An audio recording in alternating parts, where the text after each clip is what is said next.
அம்மனை துதித்தால் என்றும் துன்பம் பறந்தோடும்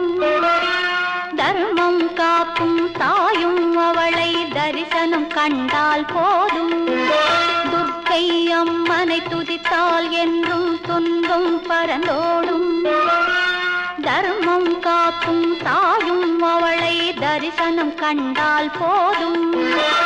கர்ம வினைகளும் ஓடும் சர்வ மங்களம் கூடும்